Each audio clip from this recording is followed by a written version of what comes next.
बिस्मिल्लाहिर्रहमानिर्रहीम। अल्हम्दुलिल्लाह। आज हम अपनी श्रृंखला कुरान की 500 अहकामी आयात की किस्त 13 लेकर उपस्थित हैं। हम दुआ करते हैं कि अल्लाह ताला हमें कुरान को समझने, उस पर अमल करने और ईमानदारी के साथ उसे अपनाने की तौफीक दे। आमीन। आज की अहकामी आयात का विषय मानव समाज के आदाब और अधिकार।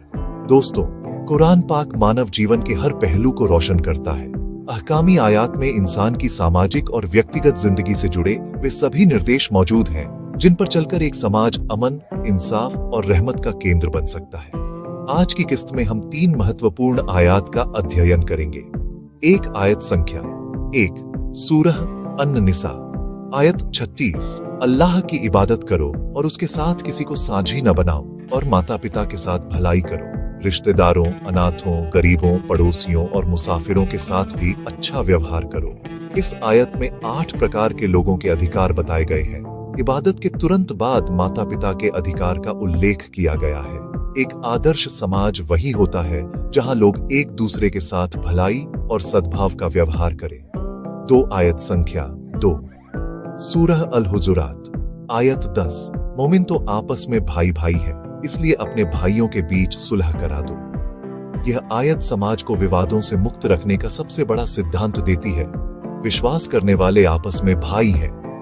नफरत, विवाद और मनमुटाव को दूर करना प्रत्येक मोमिन की जिम्मेदारी है। सुलह कराना एक दैवी आदेश है। 3 आयत संख्या 3, सूरह अल-हुजुरात, आयत 12।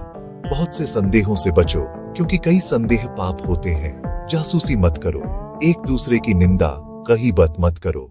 इस आयत में 3 बुरी आदतों से रोका गया है: बदगुमानी करना, जासूसी, टोह लेना, गहीबत करना। ये तीनों बुराइयां किसी भी समाज को भीतर से खोखला कर देती है। रोजमर्रा के झगड़ों, टूटते रिश्तों और नफरत का सबसे बड़ा कारण यही आदतें हैं। कुरान इंसान को भीतर से शुद्ध करता है ताकि समाज भी शुद्ध बने। अमल के लिए पैगाम अपनी जिंदगी का आत्म मूल्यांकन करें। क्या हम माता पिता और पड़ोसियों के अधिकार पूरा कर रहे हैं? संदेह और बदगुमानी से दूर रहें। किसी की निंदा, गीबत न करें। यदि कोई आवश्यक सलाह देनी हो तो शिष्टता के साथ दें। जहां विवाद हो वहां सुलह कराना मोमिन की पहचान है। इख्तिताम ए कलाम। आज की किस्त 13 हमें यह सिखाती है कि कुरान केवल इबादत नहीं सिखाता, बल्कि एक सुशोभित समाज कैसे बनाया जाए यह भी सिखाता है। यदि हम इन अहकामी आयात पर अमल कर लें तो हमारी जिंदगी भी सरल हो जाएगी और हमारा समाज भी रहमत का केंद्र बन जाएगा।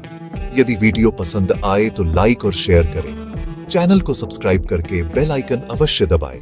जज़ाकल्लाह खैर।